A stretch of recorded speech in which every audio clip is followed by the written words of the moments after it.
Shalom, selamat pagi saudara diberkati. Selamat berjumpa lagi bersama Gracia Hope Compassion Channel. Anak-anak muda hari-hari ini memperingati tanggal 14 Februari sebagai Hari Kasih Sayang.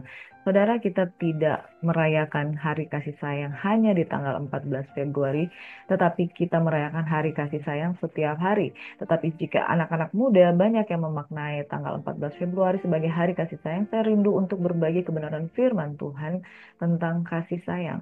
Saudaraku yang diberkati, mari kita mohon pertolongan Tuhan sebelum kita satu dalam doa. Kita mengangkat tangan kita. Bapa, terima kasih Tuhan.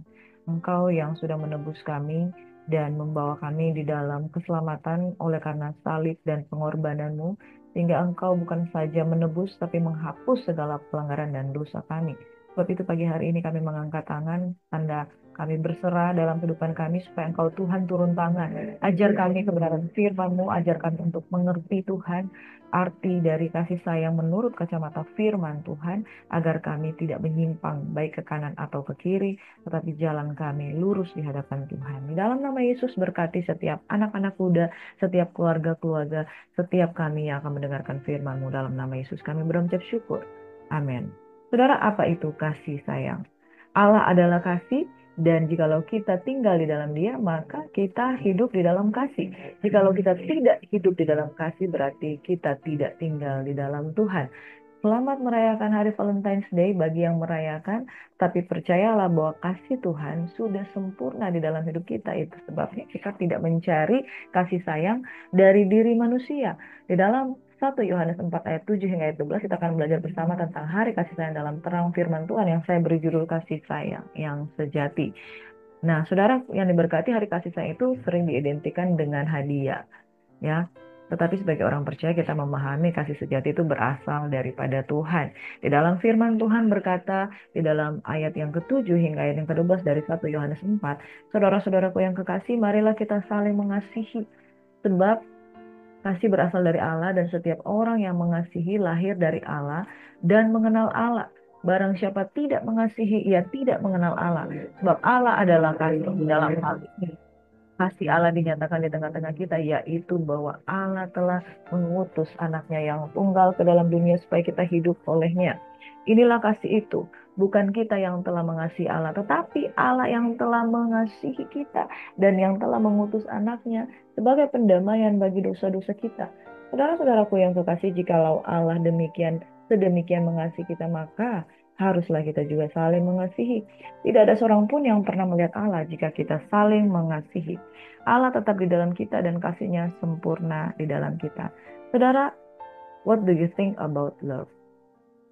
Saudara, saya pertama kali merasakan kasih sayang itu di dalam diri orang tua saya, ya, di dalam diri orang tua saya. Sedikit kesaksian bahwa saya lahir di tengah-tengah keluarga yang biasa-biasa saja. Ayah saya seorang PNS, ibu saya orang rumahan, tapi kami bukan keluarga yang sempurna. Mama saya pernah mengalami trauma dan di dalam dirinya karena dia pernah merasakan penolakan dalam hidupnya. Saya lahir saya lahir di tengah-tengah keluarga yang biasa saja, tetapi saya penuh dengan kasih sayang dari papa saya. Nah, mama saya karena dia sedikit mengalami masalah di dalam pertumbuhan kepribadiannya, dalam jiwanya, jadi saya kurang mendapatkan kasih sayang di dalam diri mama saya, tapi saya mendapatkan full dari papa saya karena saya anak yang bungsu.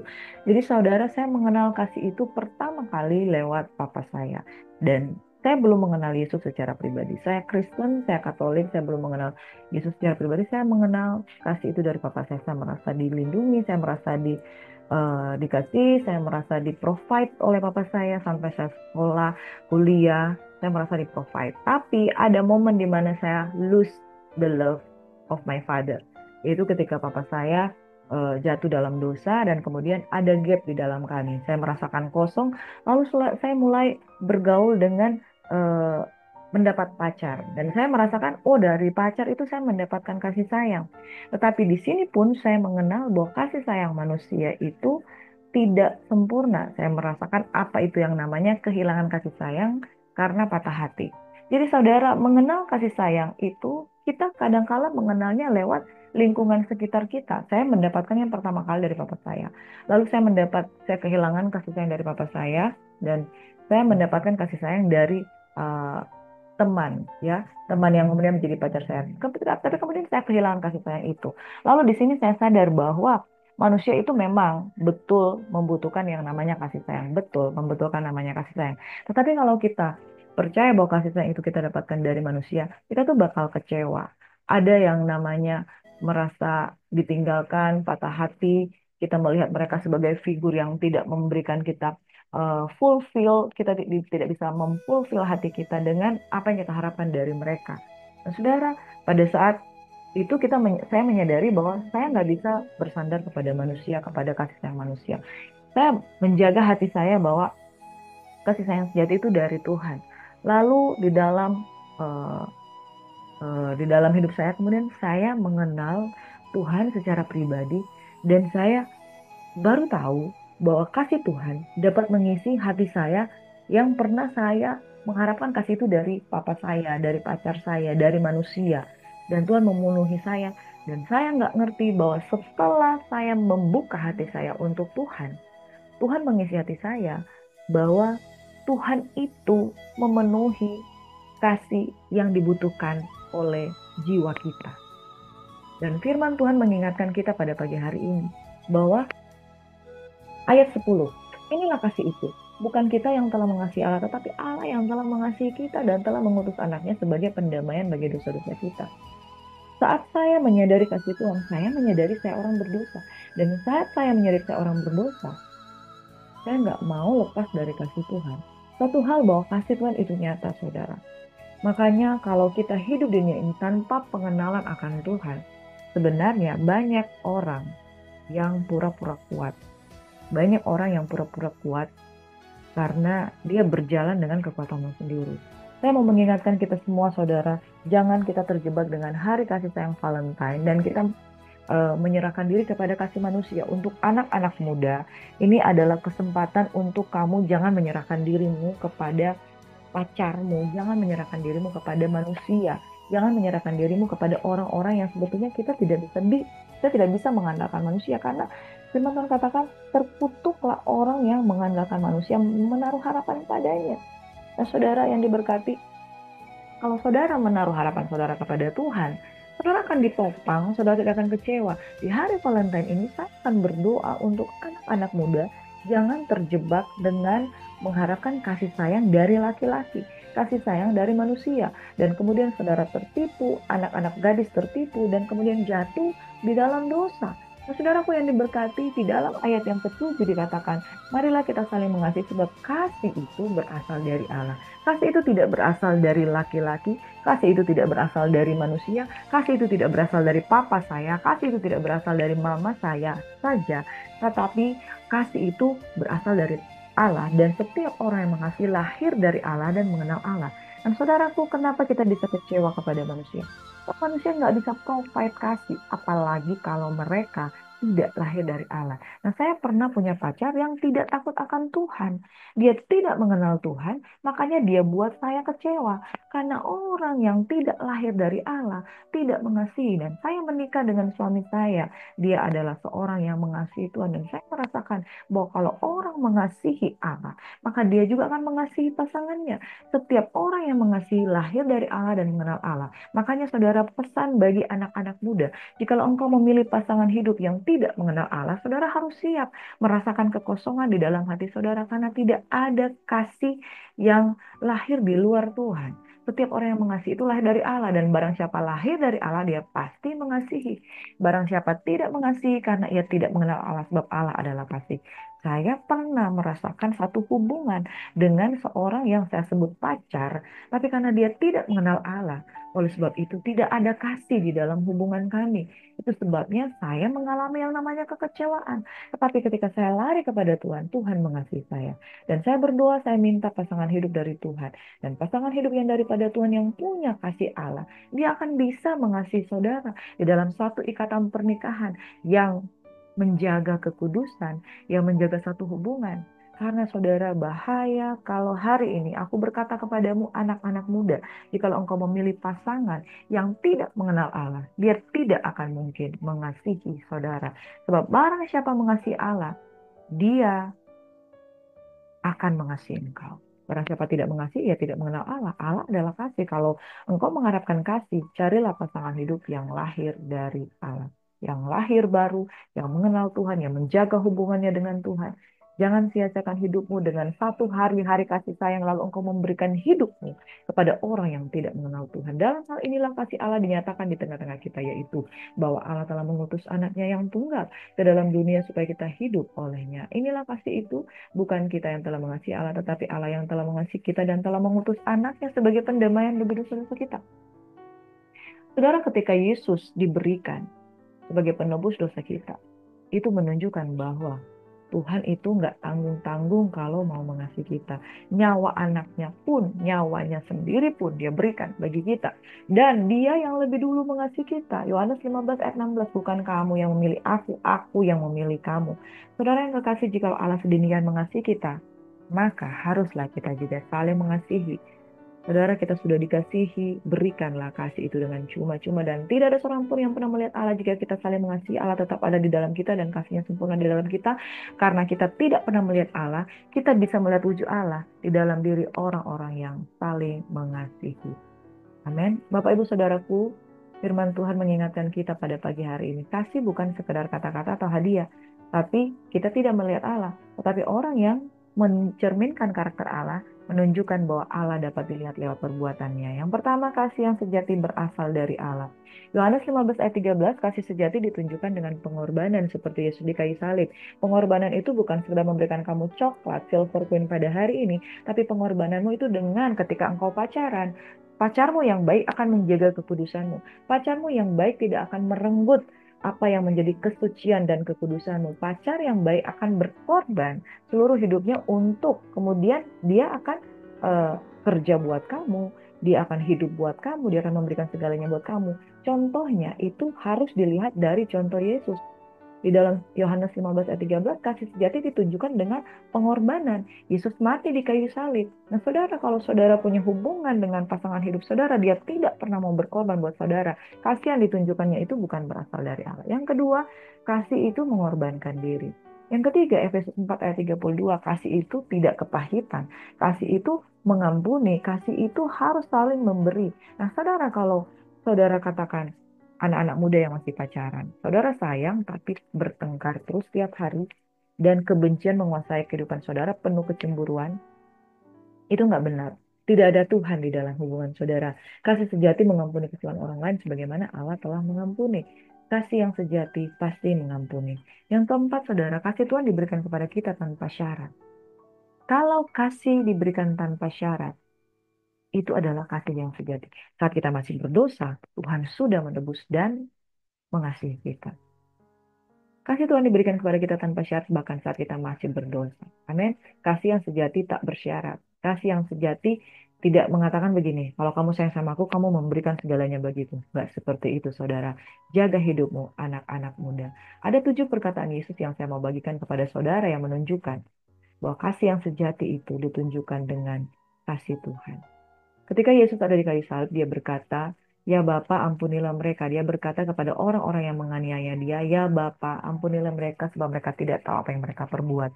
Kita belajar tentang kasih sayang. Yang pertama, bahwa kasih sayang itu mengampuni.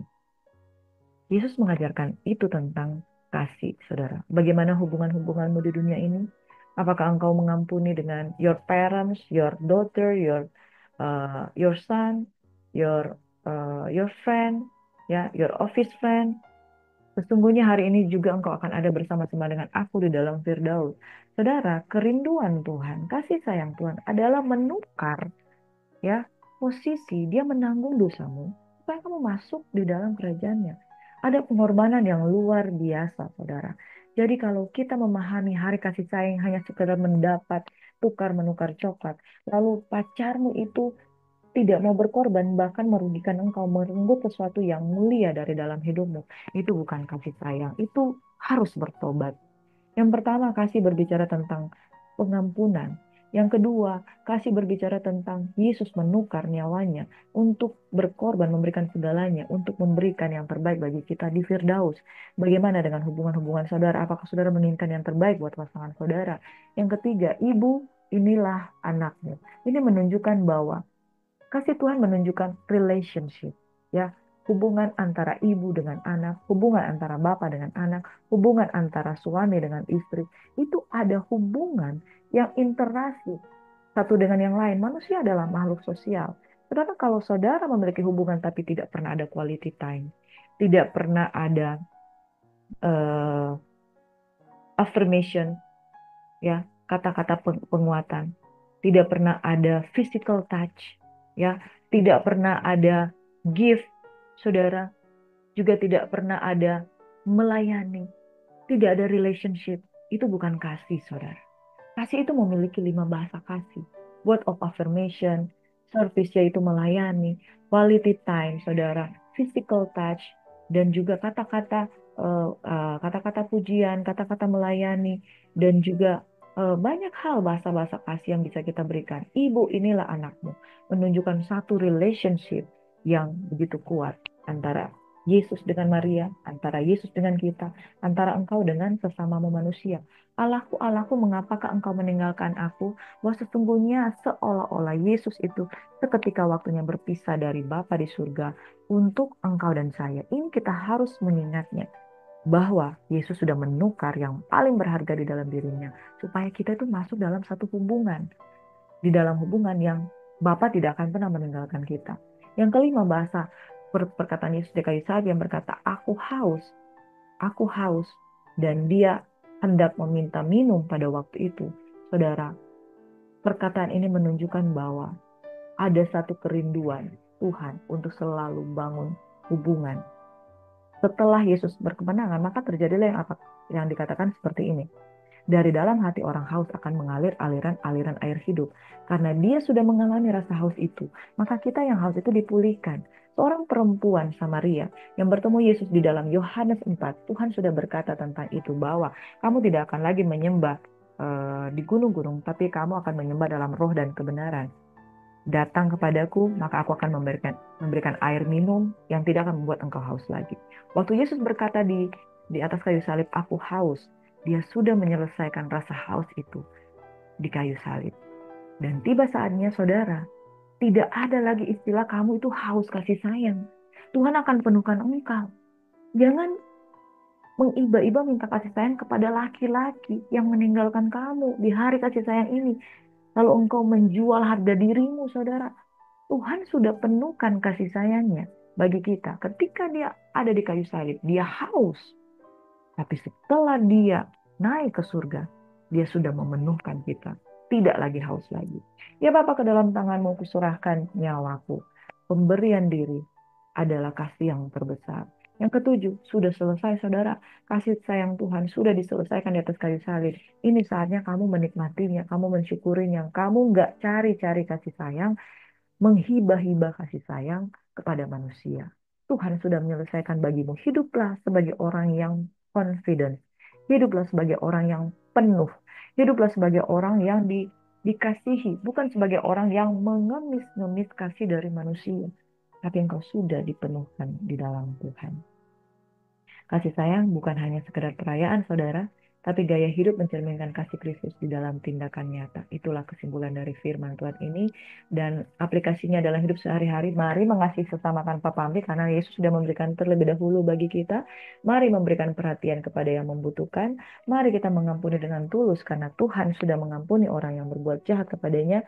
Mari menunjukkan kasih dalam tindakan nyata. Jangan mengemis cinta. Karena Tuhan sudah mati bagi kita. Kita full dengan kasih daripada Tuhan. Saudara yang merayakan Happy Valentine's Day, selamat merayakan.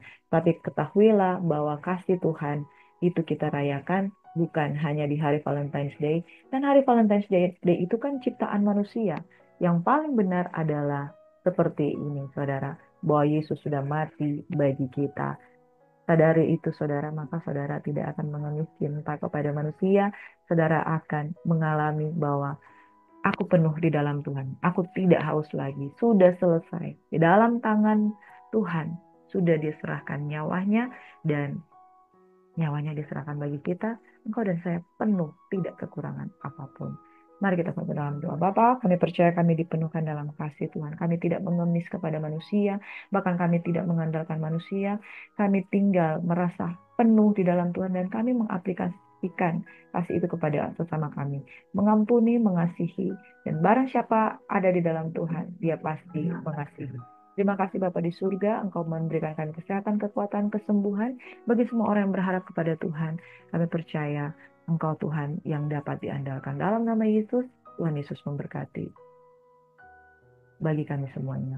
Tuhan kiranya memberkati dan melindungi kami. Tuhan menyinari kami dengan wajah-Mu dan memberikan kami kasih karunia. Tuhan menghadapkan wajahnya kepada kami semua, berikan kami damai sejahtera. Dalam nama Yesus, berkat ini kita terima. Haleluya. Amin. Shalom kekasih Tuhan. Selamat beraktivitas and God bless you. Tuhan Yesus memberkati. Shalom. Haleluya.